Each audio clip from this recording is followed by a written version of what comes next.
lô lô miếng mua tòa tháo chế hồ mua bia tại lão tòng chuối chứ mà tòng chăm nhau ổn đảng này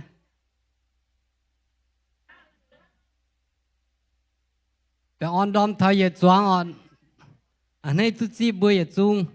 anh tu bia tại trình bơi chiêu giờ nó là bài cái hải xếp của anh tháo giờ nó mà cả bữa miếng mua tỏi mà bữa ta tạo dùn sai bữa chỗ là bài nó thôi số chỉ xin nổi bữa chỉ mà bữa ta tạo dùn nữa mà như phao mua tỏi tôm mua tỏi ta tạo dùn nữa mà tạo dùn bà căn năm kêu bang ta sai bữa chỗ là bài bữa anh hay xin mua giờ lên chế chip như ở nhà tỏi này anh ta gang ta sau bữa giờ này California nào vợ cao số chỉ xin nổi giờ Illinois tài vợ lại chính người ta giải vợ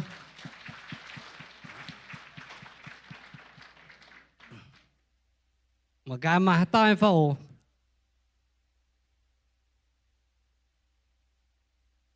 mà tao nói lên chế thao ở lên xin thao hỏiมีอย่างเจ้าเนี่ย special ว่าโยไฟโซสัจเจนสันสินหนูอีต่อเจ้าอยู่เบื่อหนูเก็บต่อตุ้ลงหายสันนี่ต่อมีด่างไหนนี่เอาสลับกะหาต่อว่าตุ่นเจียวอยู่ว่านี่เบียนเจนมันเนี่ยแล้วว่ามีท่าตองว่าหนูเก่งเหี่ยวดาวไม่ออกมาการมาเบื่อมาเจียวนะสกีบุมีอย่างอ๋ออีเบื่อทุกช้ำแต่โยหอยอยู่มาหนีจะล้านออกเก่งแล้วว่าม้วนเนี่ยแล้วว่ามีอย่างเบอร์สองชาติละหายเบอร์ตัวมีนะเดี๋ยวเบอร์ล่างเดี๋ยวเบอร์หล่อตัวตองนะเดี๋ยวแองบัวอีจ่าเบอร์แต่มีดาวทะลุนช่วยตองเดี๋ยวเขาบุมีกันน้ำมุงเดี๋ยวเขาบุมีกันน้ำลัดเว้ยเดี๋ยวมาเจียน้ำตองยาวแต่เบอร์อ่อนมีจ่านะช่วยเจียนเดี๋ยวเบอร์หล่อเบอร์จะเจียมีออกหลายจีเอาห้อยมาเบื่อต่อเจียหลายหางมาเจียยุงวนจีเจ้ามาเจียยุงแต่ว่าแต่เจียมีเบอร์ตู้หยานเป้วnày nó ăn hi nào bữa cái nhà khu nhở, sẽ con tới tiền họ như cháu bùng bữa tự hiu, lại chỉว่าคำบสุสาบเสียตามไปนะเว้ยเที่ยวบัวแต่ว่าจะจางบัวจอดรุ่นเงี้ยว่าเตะสินว่าอันรวยแต่ว่ารวยไม่ออก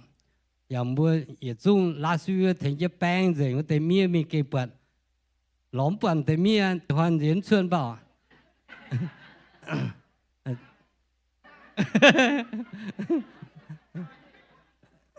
bữa ta dọn xuống tới mi hả là ok bữa con tí tiền chẹn xe đâu à dành bữa nào nhưng bữa也xuống tất cả lại xin chiếu bèo chi bữa chịu bằng tỏi tôi chiếu kêu bằng on như bữa anh ý đom tu bằng tỏi anh xin chiếu chẳng chỉ chiếu thùng bữa chiếu bèo chân như bữa tại tu bữa chiếu bữa ở xin chiếu mà thấy mà tu tài mà chia tàuมีกูมีมาแปลงมาเตยมเจ้าหงหมอมาเตยมเปียวมาเตยมมาเจียน้ำตองมีเจียวนอมวิอีเบอร์ออนไลน์จริงเจียวเปียวจีเบอร์ตรงตัดทุกฐานะเนี่ยมาเจียวอย่าปุ่นมาเจียวแปลงออนตาลิ้วจวนทุกเจียวแปลงออนต่างเตียเจียวทิวโออีเบอร์ออยจีกรอีดอมโอสูเจียวอย่ามานะตะฟามนอมวิเนี่ยป่าจุงกวนมาเจียวปุ่นมาสิงเชียป่าจุงxin chiếu nhà mà phiên sang tỏ kinh số anh bùi nhiều bùi bùi chiếu lồng chẳng thể chiếu thung ổ ít giải bùa ở chỉ còn phải số chiếu anh ấy coi là bài tới suy bùa amen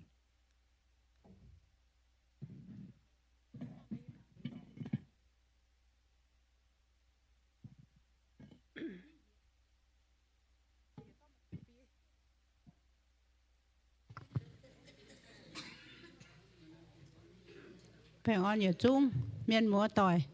ที่บัวเสตัวว่าเกวกวนมาควันโอบัวอย่าจุ้งเถงเจ้ยี่บัวตะกาวอย่าจุ้งเถงเจ้เหี่ยวชายี่บัวมันจะก้อนเจ้ายี่บัวแต่เก่งเจ้าขุดถ่ายวะเจ๊ตัวป่วยจนเราไทยโอเคบัวอย่าจุ้งโซจุซินฝ่าจุ้งเชงบัวยังเจ้าเทนหงอ่ะ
ชดออก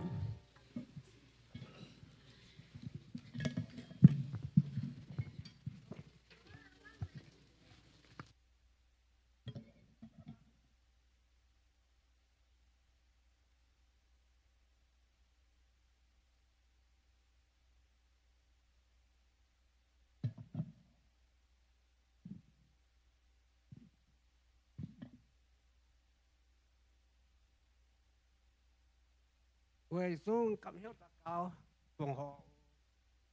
bưởi ở bưởi nhá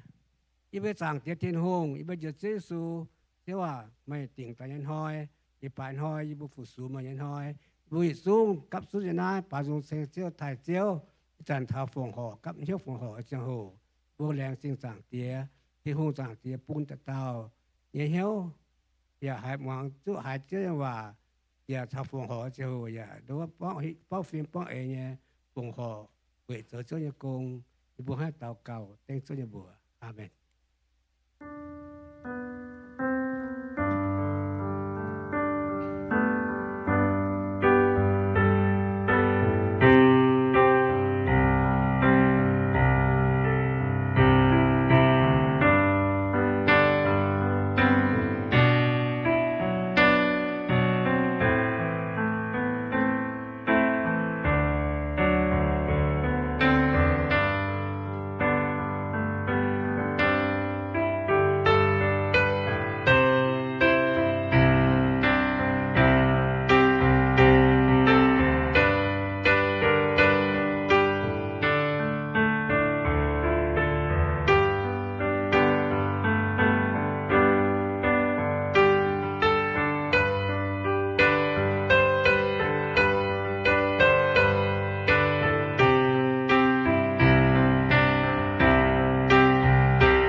thì thôi ở chung anh trời bữa số chết bảo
bữa giờ chúng tiếp phiên sang rồi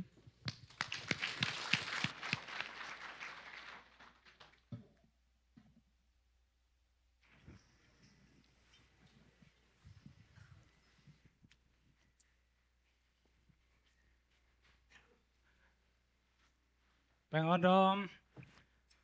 kinh hay hay bữa giờ chọn như mùa yếm chiếu như biểu bữa nay tranh thiên hùng như phải nay giờ chúng có hallelujah tranh thiên hùng làm chính bữa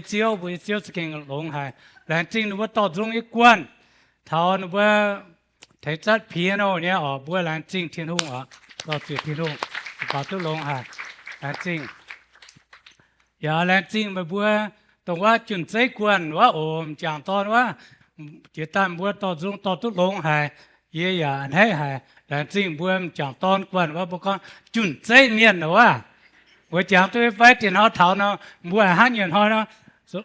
เชิงที่หุ่นต่อตุลงโอ้บัวสุดแรงจริงเว้นจางตอนกวนมาแต่จริงที่หุ่นต่อเสียเจียวจะกิ่งลงหายอินหอยไม่ฮัตต้าเมียนหมวงเก่งตุเสียนที่นู่นมันเตะไม่ไฟแต่ถ้าอยู่เจอเลยไป anyone there the very first time here non-believers มาฮัตต้าอยู่ไฟตุ๊ตาเจี๋ยอ๋อแลนซิงที่นู่นบัวตุ๊ตาเจี๋ยเตะเสหลงอ่ะแลนซิงที่นู่นเทเกียนปุ่นบัวตายหมวงเกียน rất tổ thiên hùng coi mỗi hiếu nằm bữa hai thọ chơi tu xiên à để chỉ chiếu như em chiếu kinh lông hai in hoi cái kinh sâu giờ con thảo nhé bây giờ con thảo in hoi kinh sâu nó người ta nói lên bài con thảo nhưng bữa chẳng tôi phải là cú gì vậy wow cái con chẳng mèn uống này nè là cú gì vậy à bữa nào hỏi họ uống bảo là cú thế hắn nói bữa ta con nó nói lên bài bữa tụi tai ní ta nó bữa hay là cú nhé à lại chính thiên hùng đó chỉ chiếu à in hoi kinh sâu nhé và con thảo quá nhé tôn tài the widow's son died bữa giờ nó bám kín na cái con thảo tài chiếu hòa nó bữa hay oi ngoan té à bữa là con nên đót mía phê nên chia sẻ mới lâu nè bởi vì nó kinh số bữa mảng thảo con thảo nó tao ảo quá nên gỗ ya tu đót quảng kiến nên mình chỉ có nên tôn ya đót mình ya quảng kiến nên mình chỉ ní mà cần hăng giàu hay chỉ có bữa hăng nó là bữa hay hăng nó giàu phải không giàu today Bible focus on the woman that her husband passed away and her son gonna love her too so just leave her behind ในการห้างบวนห้ามตาห้างน้องบวนจบมาเมียน้ำบวนห้างน้องอ่ะ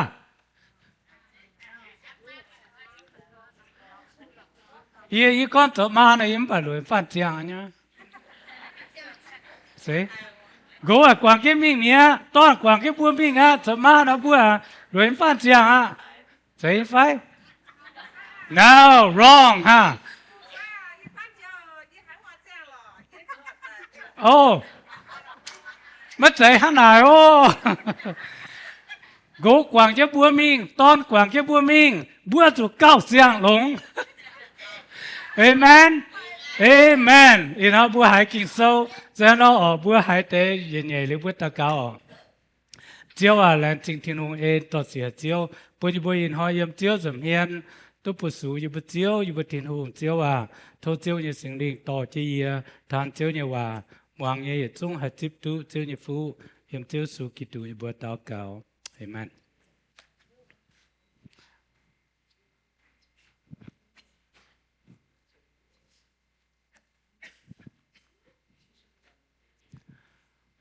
bữa tổ đau nhớ ồ đau tém phải yếm tổ chiến này con tổ buôn miền hang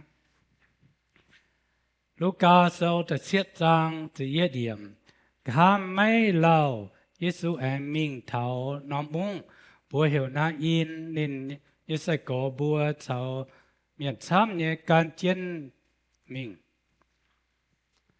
Giêsu mình thảo muốn nhé chính là keng đang buông chủ miền keng chiến chiến tài chuột muốn nóm muốn tao chiến tài sẽ ao quá nhé đổ tôn giờ mai muốn nóm muốn nhé miền tham thịnh ao quá phụng chân tài mình chiếu buộc vất tao ở quá nên kinh khó liên hại chiều bùa nín mấy tụng nhiễm á ồ con liều Giêsu mình bàn bên kênh hía miền chiều tình chân vua Giêsu con yêu à yêu bùa mây chỉ xin tài mà tài mình vất tao miền chiều nàng ta chỉ xin chuối chiến vua con hòa Giêsu ya kêu punin nhé ma mía choáng miền cầm dĩa hai chiều tranh thiên hùng mà tao cho hô nhé tổ hòa miền chút ta yếm yê bùa bù đống ya con thiên hùng ta thèn nên nhé bẹ phình á Giêsu cháu nát tế sĩ nhé phiền xin buông yu địa tế cháu hình còm nhé tóng bữa tổ tiếng kinh số như hòa nhé bữa mạng cá mà nhau ở lấy ở in hoi bữa mạng thảo yết tao ảo quá nhé tôn nhé câu mà chăm nó tóng yếm kinh số con thảo phải chuối tài hít tu phải chuối tài mình kinh giàu hay nhé trắng Today we are going to look at the story of a widow's son. There are a number of instances recorded in Scripture of children dying. There is understandable grief associated with the death of children. Bố mạng thảo kinh sâu con thảo yên áp bàm kên mà bố hát tao như phải chơi tu đọt chỉ mày phải bố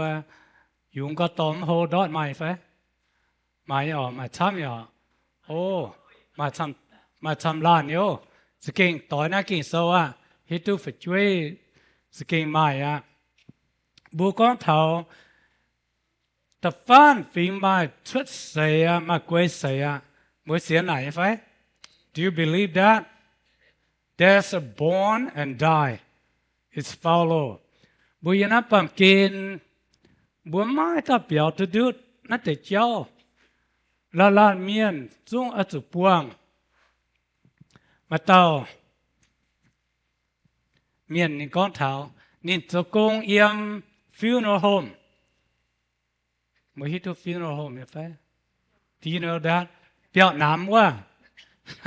biểu nám là nám hả tắm ở mình ở thế phải vì chút nám hay nó tông là nên có nên cho công tu đang nghỉ chậm nhàng á nên buat yếm cổ mình tháo lún mình tháo phải chuối lún nè tôi biết tăng á cố nè tôi biết tăng á nên con thắm chiếu vào này kinh chiến nhá one gentleman he worked in the funeral homes he said he buried over 100 people old or young or kids they die in many ways mà thế là đốt mình mà miền chỗ tôi trái nhé tôi tai hậu tháo nó tầm nhận hết say mà thế là làm cho chán nhé vậy chú là làm cho chán thế sẽ mất tầm miền phảiជួយthỉnh qua he saying he seen many burial that decorate the casket dress up so nice some that just have only one shirt and some casket is only cardboard some is a beautiful casket nên con thấm để cháu na kinh chiến nhé kinh chủ nhé nhung yên áp bám kinh na chữ số也quảng thống kháng cháu nhá Giêsu mình tam bùa mảng cái mình bùa đó mày chẳng tu mày mình trao dùn phụng xây như phải để yết lan miền mày hám chia nhé tại mình yi chẳng tu nhé để yết dùn yết mình phụng xây. Do you remember the first funeral you went to? The first person that you really loved who died? I can still remember the first funeral I went to. Mà ta chẳng tu yết phải mua mình tao dùn mình phụng xây. Bố có mình funeral à? Hả ta chẳng tu à? Chẳng tu à? Ô lộn hả? Hả nói chẳng tu lộn à? Nhé buồn bởi chẳng tu là tao dùn phụng xây. Mày phụng nhé tí à? Mày chẳng tu à? Ô cái gì mày chẳng tu à? Mày thật chứ mình phải? Ô chẳng cái cha cho họ sang ha? Nhé tí đó mày nha. Chúng cái hiểu nhung và mà hai ta mình dự cũ mà bị nha ok nhưng mà xong tao mình sẽ là ý cần đồ hả là chính bữa sáng chơi hồ là cái nào nhất tông là như búa cái ý búa lan miền bê lan miền ha sẽ có in họ na mình chẳng bé nhá bữa sáng chơi hồ na cái nhiều cái là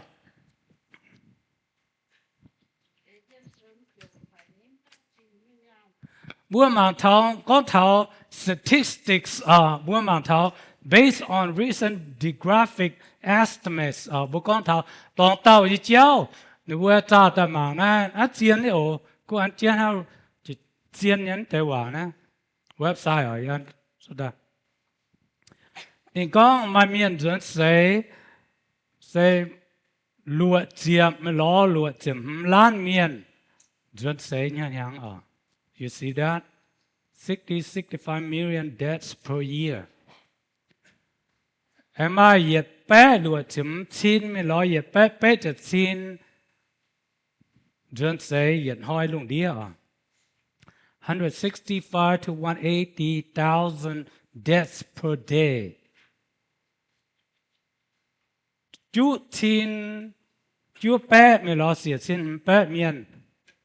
nhiệtน้อมจะโหนะกวางแมงอ่ะสิมาเตยเหยียดแปะเหยียดแปะล้อเจียมไม่ล้อเหยียดแปะงี้เจียมเมียนอสูดอดตรงว่าเหยียดปวนนะจะโหนะโอเค roughly 2 deaths every second you see that อีละมาเมียนจนเสevery second ไม่ตัวบุญเมียนว่าฮัตตาหิวsecond บุญเมียนว่าเห็นยัง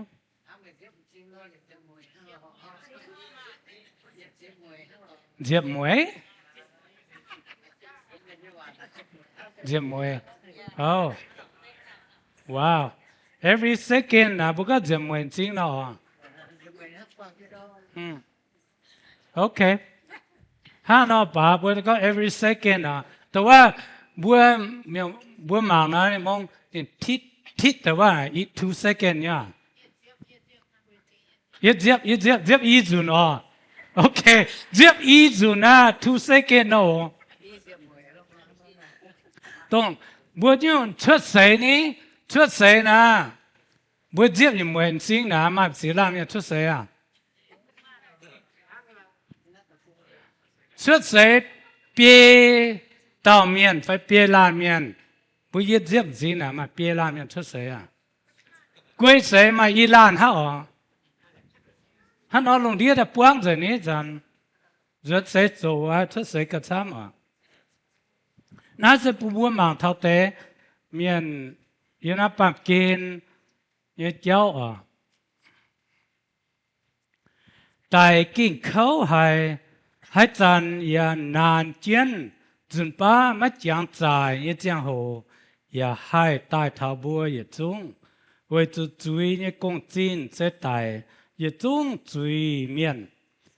น้อมน้อมปั๊มเกณฑ์ทิ้งหงใจตายไม่ห่างไหน That is painful is usually preceded by suffering sometimes is completely unexpected.It comes to for us all, because the wages of sin is death, and all have sinned, and in this world is not the way that God make it to be. Thiên hồn trái tai cha hồ na buông tai, hát tạo tu giang, mang giang nó phun tai mai bởi chỉ la miên sự quấy sấy. Thiên hồn trái tai bung bui yam pam kê na kinh lông nha. Adamเอาหาบัวจันทร์ลงไงหลานผมวางว่าสินตายจุยเปียทับป้าเมียนลงเดียเมียนสินตาตายจังบุปผาเนี่ยดูว่าซ้ำจะเก่งเอียวไงล่ะแกตายเจ้าจะเก่งเอียวล่ะยี่บัวเยี่ยอย่ามิงก็ฟิวโน่เยี่ยปวดซ้ำหามาให้ตาเปียวจะดูเนี่ยMua bỏ hạt béo to do it for anyone can escape death. Ma hạt ma lan miền. Rồi họ bùa mang thảo Giêsu như cháu Giêsu có nghe cháu Giêsu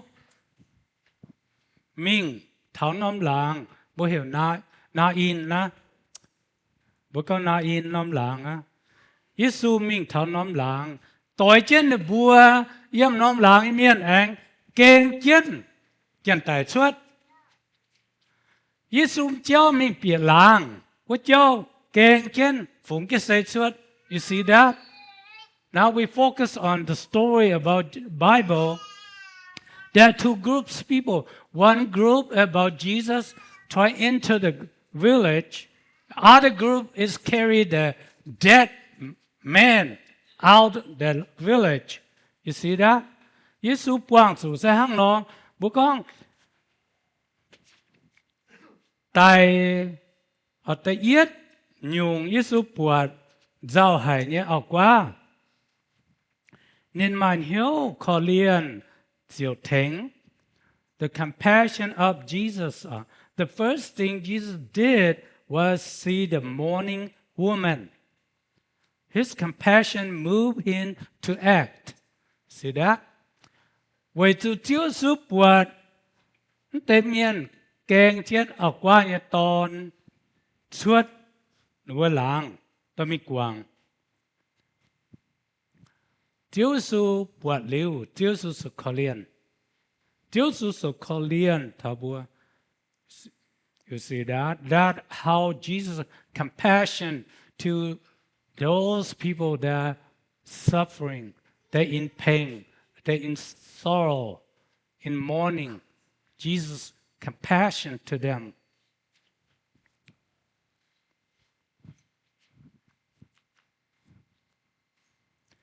Giêsu man bên ở kinh sâu con bùa bùa.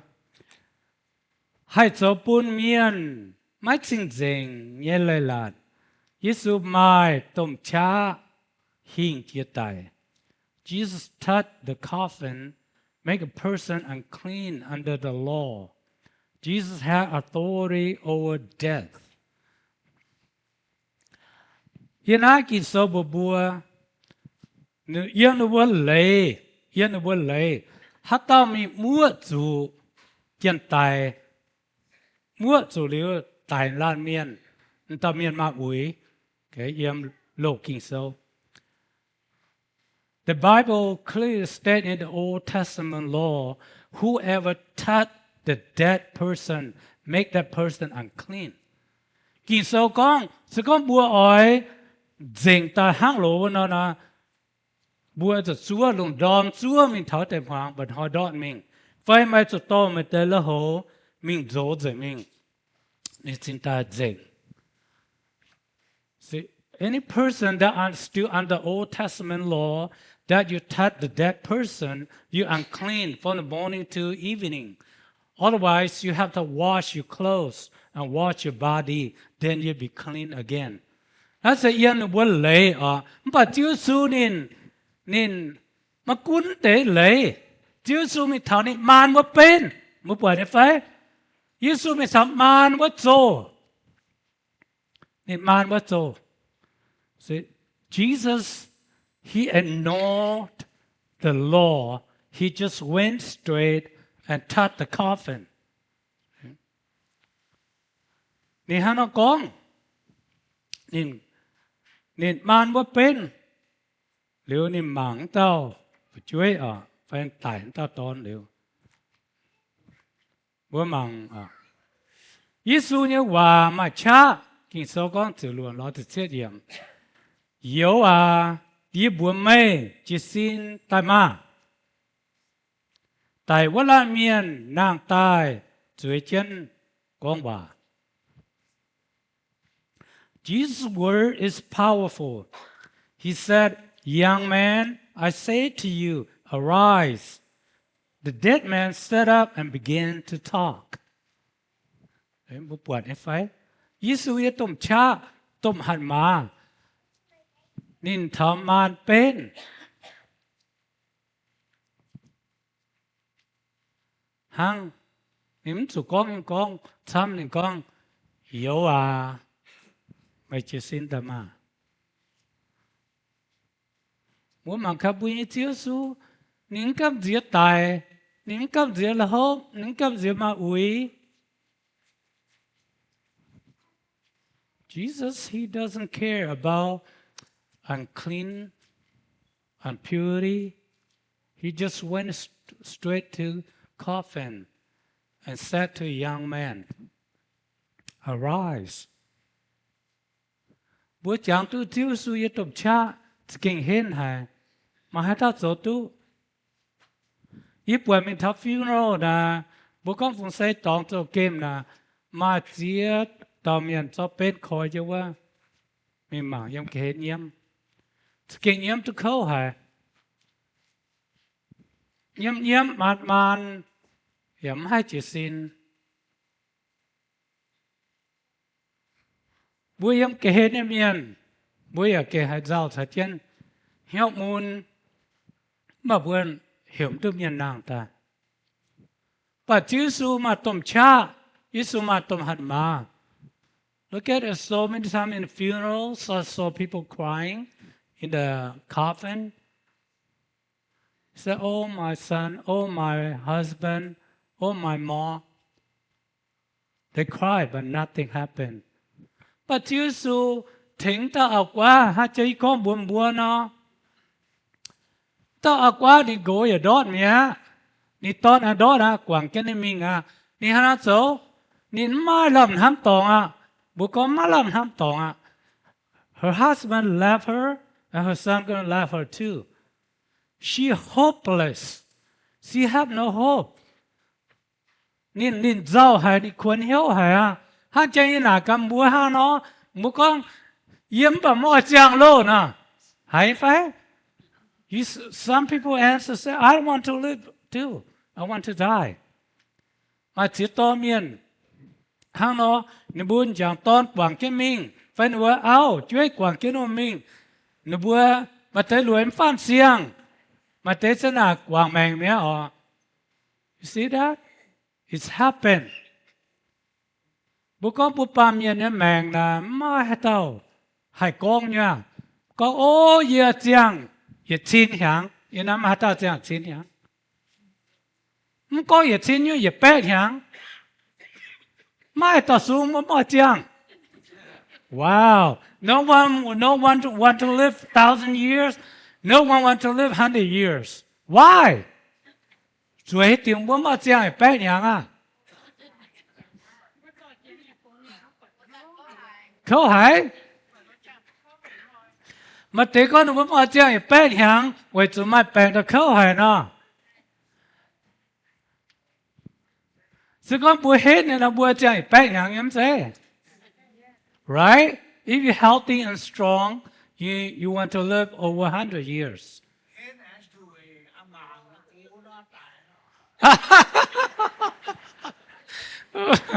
oh mang bà bướm tài nó bướm hết tài là bữa ta tụt giang cái mình tụt giang cái mình y bữa tháo giang hồ là bướm tung hỏi bữa can tài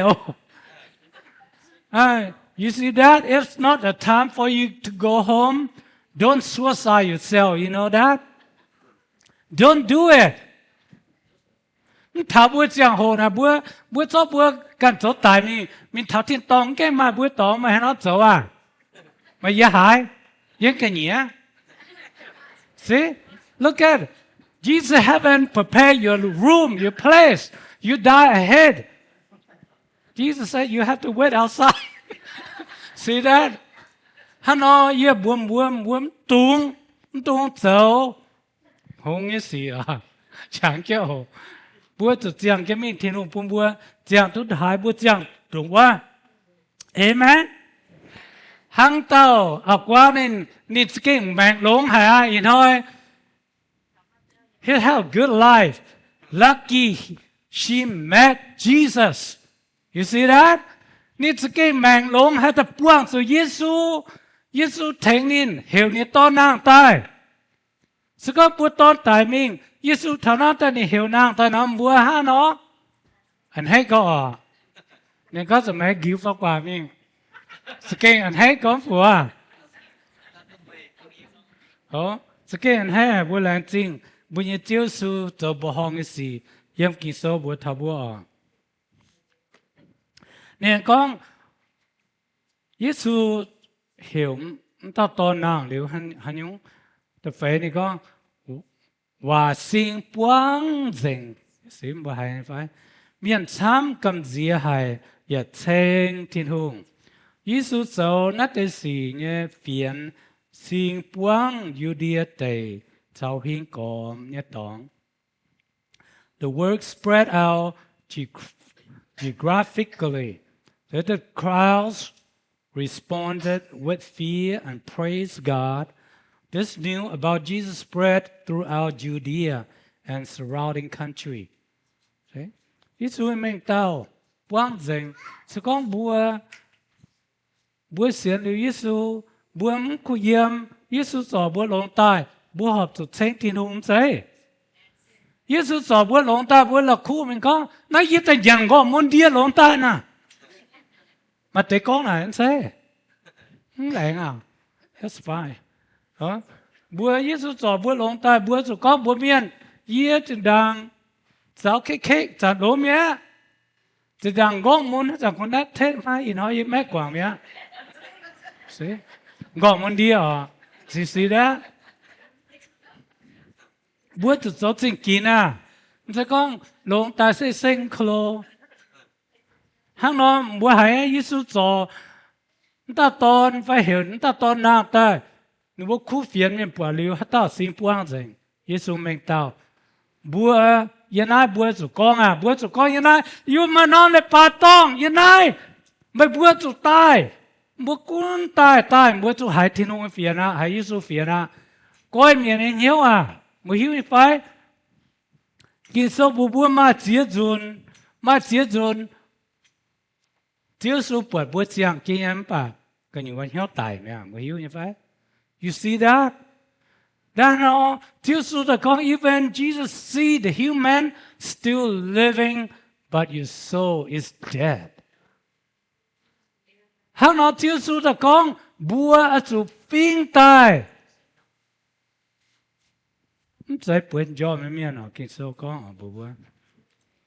Rồi mà cả sẽ mới hàng nào mày muốn chín như phải in hỏi, nó sẽเป็นว่านายโอ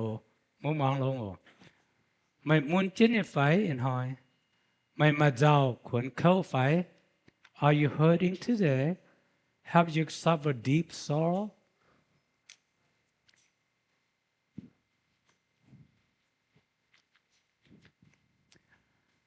Giêsu cần hai con bùa mày mà tụ nhiễm y ỏi hiếu mày chào bún mày mà chân yêu như nhau Giêsu hiểu ở qua nhà tôn nàng tài.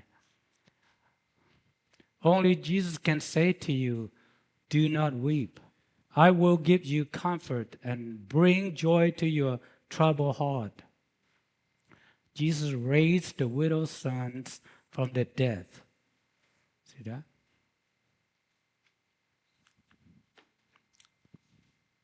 Ở qua nhà yêu giàu thiếu bền dân yêu. Miền Sam tiểu tranh thiên hùng hay on hiếu bùa yết dung yết khâu nàn. The widow's mourning turned into joy. The crowd praised God. God comforts us in all our troubles. Hay vậy, đồng tế hòa na mà chiếc khang thiên hùng như hòa on to bùn hiếu à. Sự con mày cho giàu đọt hiếu mà làm hám tòng giảng chân Giêsu tình phụng xây như miền nên bùa giàu khâu như giang hồ nên buộc nên khó liềnอย่ามาช้าเทงปุนมาลำห้ำตองชาวตุ้แม่งเจียงเจียน If you're carrying grief, disappointment, or hopelessness, remember that same Jesus who stopped a funeral procession is still able to meet people in their darkness moment. He sees, he cares, he has power to bring hope to life. So that we thiếu số hay cho tu dành nhung nhung. Bùa yên hỏi, bùa mà chỉ lan miền, bùa conเป็นแปลงใต้เข้าให้ฟันเจียงอ่ะเยี่ยกว่างยังแม่งอ่ะบัวมาให้นอนห้ามเถายังไฟสกองให้นอนห้ามหน่อยเจียงยี่กองเนี่ยตุ๊กแกมิงด่างเนี่ยตุ๊กแกมิงด่างบุญเจียงโหเนี่ยหายไฟถ้าบัวตงแกมาบัวเฉา cái mà béo à ồ muốn cái thảoจะhồ muốn tôi cái mình đàng ồ không bà bữa sụt tía chân yếm yếm tàng bữa chân hồ chế mình mà chế dùn bữa bữa phải chuối bữa nhìn gỗ phải quảng chế bữa mình liều bữa có giàu hay muốn tụng ham non ham chăm chiếu su hạt thèn bữa tao ở qua chiếu su hạt thèn bữa phiền hang nha amen. If Jesus can help the widows, Jesus can help you also. Okay? Chiếu su hạt thiếu miền in hiếu, chiếu su hạt thiếu yên bố miền mạng. You believe Jesus can change people's heart, their mind? Bùi chiếu su hạt tổ tu, Giêsu hạt có yên tu bùi hiếu, cuốn bùa khâu đồ hại, bùa bền hay nhung đồ hại khâu, bùa cuốn tà lộ bùi chiếu Giêsu. Buông tung không yêu quá tia chết giàu yếm chôm hoàng cái tòng mình có ngã trên nhà ha nó chạy hang nó nhau bua cho xuất tài bua bén giang em miền ở cho xuất tài bua bén chân yêu em miền yếm chiếu su amen in hỏi bua hải kinh sâu ta ở quá đó là bà gà lại in tu chân yêu tu nị tòn nàng tài hẹn lông tài bùi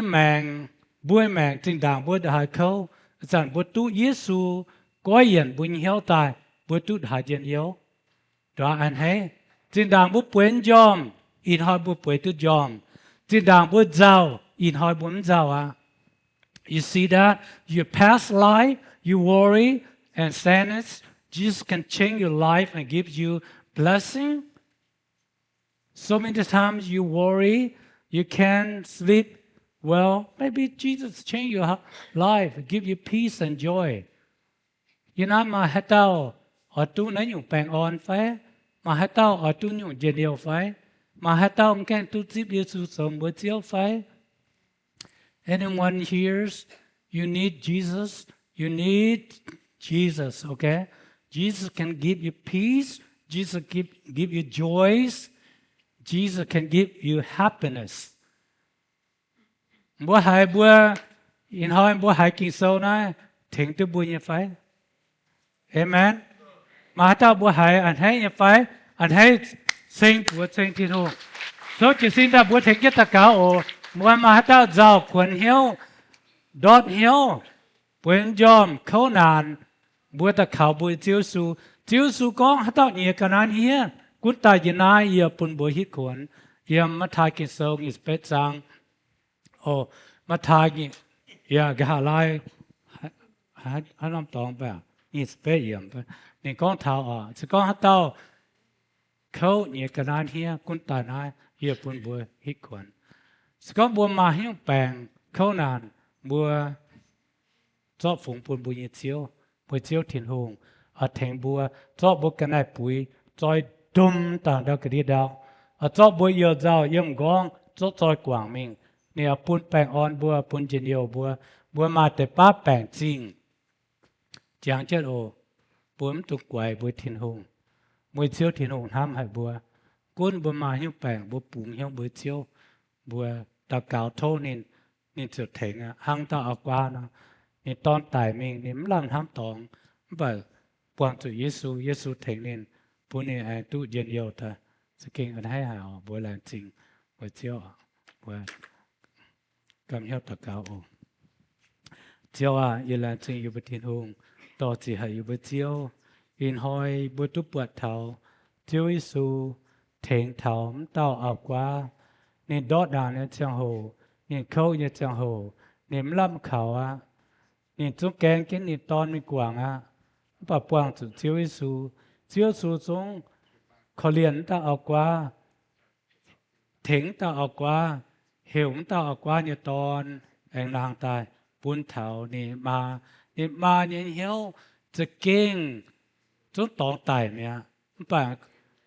em phiên cái tài tu dân yêu tài tu anh hay tài chiếu yêu bờ làng trình thiên hùng in hỏi yêu mà chia lan miền yên nay yêu muốn hiểu gai yêu muốn hiểu gạt chiếu nhưว่าmà chia dùn chiếu bọt yêu bùa chẳng cái nhắm bà chúng tòn tài mẹ bùi hiếu mà làm ham tòng bà tổng chiếu Giêsu hay bún như bún hiếu ai hên và tài chiếu Giêsu như bà hay coi như bún hiếu yên như bún hiếu ai hay hên và tài xiên lông như bún chiếu Giêsu chiếu thiên hùng chiếu Giêsu hay thính như nhung lan miên yếm in hỏi chiếu nếu bùa mà khâu nàn yếm nếu bùa như sấy yên nếu bùa mèng buang su si buang su chia tiêu như chiếu cho bún nếu bùa giàu cho bún nếu bùa khuẩn hiếu mà thế nếu bùa cho đọt tôm miên đọt nếu bùa ao chuối quang nếu bùa gỗ quang nếu bùa phải chuối hiếu giàu hiếu môn hiếuอยู่bà chiếu bài chiếu bà chiếu Giêsu hay thành trò chiếu Giêsu hay thành bia chiếu cún mà hay nhung bèn chính em miên in hỏi em nói thô chiếu Giêsu khó liền chiếu Giêsu buat la em miên em hiếu hát ta chiếm chủ hay nhung chiếu Giêsu hay tài trò lồng nó bùa chiếu Giêsu tỏ mày buat man giờ nó bùa xin man giờ nó bung gong mày lồng ta mà chiếu Giêsu hay trò tu chiếu yêu bùa ba miên yêu bùa chấm tu bà yêu khảo yêu bùa chiếu Giêsu thiên hùng chiang kia chiếu mà hay trò tu mà hay có yêu bùa hiếu hay hiện yêu bùa mèn ai bùa yêu bùaเป็นmiên lồng tài chiếu in hònแต่miênมัวต่อยsâu chỉ sinh tài chiếu cha nó bùa hiếu yếm gong mình thảo chào go chiếu bùa nó bùa hiếu mà hay nằm tòng khuẩn khâu chiếu Giêsu mày khó liền nó bùa ổ chiếu mà hiếu bèn thô chiếu cần nó bùa chọn chuột mà hiếu khâu nàn yên nó bùa xin thô chiếu cần chọn lồng chiếu yêu là chính chiếu thiên hùng yêu chọnแต่miênมัวต่อยเก็บปางต่อยฝูงปุ่นchiếu thiên hùng chiếu Giêsu thô chiếu chip chiến thô chiếu khó liền mà để yếm béo nhé tám thảo nhé mà để mảng yếm media nhé online nhé YouTube nhé Facebook nhé chiếu mà tao miêu tu chiếu để thô chiếu bữa nó bữa nhé và hai thảo nó bữa hai ta chip khảo chiếu ya bữa nó bữa hai xiên lồng chiếu bữa nó bữa nhé khâu nàn hai tu đút tu quảng miêu ô chiếu là chỉ bữa chiếu thiên hùng yên hát tao cầu tên chiếu suy nhớ bữa amen amen 最多天龙在在福公波，也总都还天龙有话。